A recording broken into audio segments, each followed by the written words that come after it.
आज मैं आपको बताती हूँ सोशल मीडिया के ट्रेंडिंग टर्म्स, जैसे कि फोमो, फोफो, फोजी और एक रह गया जोमो। हम तो मोजो जो सुनते थे और बड़ा मजा आता था, पावर पफ गर्ल्स, रिमेंबर। लेकिन ये टर्मिनोलॉजीज हैं, इनके कुछ मतलब हैं और ये आपकी लाइफ पे, आपके बच्चों की लाइफ पे किस तरीके से इफेक्ट करते हैं। Let's go through it. देखिए, फोमो तो है fear of missing out. FOMO, fear, ये एंजाइटी और सोशल कंपैरिजन से आता है। जब हम देखते हैं कि दूसरे मजे कर रहे हैं और लाइफ में आगे प्रोग्रेस कर रहे हैं, तो हम अपनी लाइफ से एक तरह से अनसेटिस्फाइड हो जाते हैं और ये हमें फीलिंग आती है कि we are not happy with whatever we have, whatever we are doing. तो ये एक एंजाइटी सी फीलिंग ले आता है हमारे अंदर। ब्रेन में रिवॉर्ड सिस्टम एक्टिव हो जाता है और वो ये कहने लगता है कि क्या मैं भी मिस तो नहीं कर रहा ये सब। आई मीन, क्या मैंने इस चीज को मिस कर दिया है। पेरेंट्स अगर कॉन्स्टेंटली फोमो फील कर रहे हैं तो बच्चों को भी यही कंपैरिजन और स्ट्रेस सिखाते हैं। अगर उनके अंदर किसी चीज की कमी फील हो गई कि मैं इस चीज में, वो कहते हैं ना एहसास कमतरी, एक यूज होता है बहुत ज्यादा, हम करते हैं एहसास कमतरी का शिकार मत हो। तो ये एक्चुअली ये उसी से रिलेट कर लें कि जो फीलिंग आपके अंदर आ रही है कि वो देखो उसके पास तो वो है, मेरे पास तो वो नहीं है।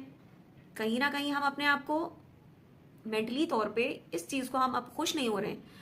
हमारा मजहब कहता है कि हम हर स्टेप पे, हर चीज पे अल्लाह का शुक्र अदा करते रहें और अल्लाह का शुक्र अदा करने से हमारे पास नेमतों में कमी नहीं रहती, बढ़ती रहती हैं। शुक्रगुजारी खुद एक नेमत है, ये भी बहुत लोगों को नहीं मिली हुई। हम अपनी ग्रोथ को जो है, हम चाहे जिस भी स्टेप पे पहुंचे हुए हो, लेकिन हम दूसरे को देख के ना खुद को लोअर फील करने लगते हैं। लेकिन जब हम अल्लाह का शुक्र अदा करते रहेंगे तो हम इस चीज से बाहर आ जाते हैं। हमें अपनी अपनी ग्रोथ पे फोकस करना चाहिए, ना कि हम दूसरों की एक्टिविटीज, दूसरों की ग्रोथ पे, वो कहाँ जा रहा है, ये कहाँ जा रहा है, इस चीज पे फोकस करें। फोफो, फियर ऑफ फाइंडिंग आउट, ये एक अवॉइडेंस बिहेवियर है कि आप चीजों को अवॉइड कर रहे हैं, आप कॉन्सिक्वेंसेस को अवॉइड कर रहे हैं, रिजल्ट को अवॉइड कर रहे हैं, सच को अवॉइड कर रहे हैं। आपको डर लग रहा है, you are in fear, anxiety में कि ये मुझे जो है, वो जो रिजल्ट आने वाला है मुझे उससे डर लग रहा है। ये नहीं पता कि आपका रिजल्ट अच्छा है, लेकिन डर लग रहा है और आप जानना नहीं चाह रहे। ये एक तरह से इंटेंशनली आप उससे दूर जा रहे हैं कि मुझे नहीं जानना। और ये लिंक होता है कि फेयर ऑफ फेलियर, मतलब आपको डर लग रहा है फेलियर से। और दूसरा नेगेटिव इमोशंस है। ये कोई पॉजिटिविटी नहीं है कि आप एक चीज को पहले से प्रिडिक्ट करके बैठे हुए हैं कि वो मैं तो फेल हो जाऊंगा, या मेरा ब्लड टेस्ट का सैंपल जो मैंने दिया है उसकी जो रिपोर्ट आएगी that is going to be negative, मेरे फेवर में नहीं होगी। या मैं उस डॉक्टर के पास जाऊंगा तो वो डॉक्टर मुझे बहुत ज्यादा डरा देगा कि आपको ये है, ये है, ये है, ये है। तो आप डर रहे हैं उसके कॉन्सिक्वेंसेस से, हर चीज के कॉन्सिक्वेंसेस से डर लग रहा है आपको। पेरेंटिंग के लिए ये किस तरह से है कि ये बच्चों और बड़ों दोनों के लिए हार्मफुल हो सकता है। आपके बच्चे किसी भी एज में, आप खुद including you as a parent, as a human being, ये दोनों के लिए हार्मफुल है। अगर आप फील कर रहे हैं कि आप फेलियर में जा रहे हैं किसी चीज के, तो वो एक चीज होती है ना कि मैं इस चीज को फेस ही नहीं कर पा रहा, तो आप ट्रूथ को फेस नहीं कर पा रहे, जो कि बहुत इंपॉर्टेंट चीज है। जिंदगी में हमें हर चीज को फेस करना बहुत इंपॉर्टेंट होता है, लेकिन ये एक ऐसा डर है जिसको आप फेस नहीं कर पाते। तो इसके लिए हमें सोल्यूशन ये है कि क्यूरियोसिटी को हमें इनकरेज करना है और रियलिटी को कामली फेस करना है। फेस करना जरूरी है। Third one is JOMO, joy of missing out. Joy सुन के ही लग रहा है कि ये तो एक पॉजिटिव एस्पेक्ट है। जी बिल्कुल, ये एक पॉजिटिव एस्पेक्ट है जिसमें ये माइंडफुल सेटिस्फेक्शन है। इसमें आपको emotionally you are satisfied with whatever you are doing. ये हम जानबूझ के सेलेक्ट कर रहे हैं, हम कॉन्शियसली सेलेक्ट कर रहे हैं कि हमें लाइफ में क्या करना है। No matter what others are doing, we are happy in our current situation. हम जो कर रहे हैं वो बिल्कुल हमें खुश कर रहा है।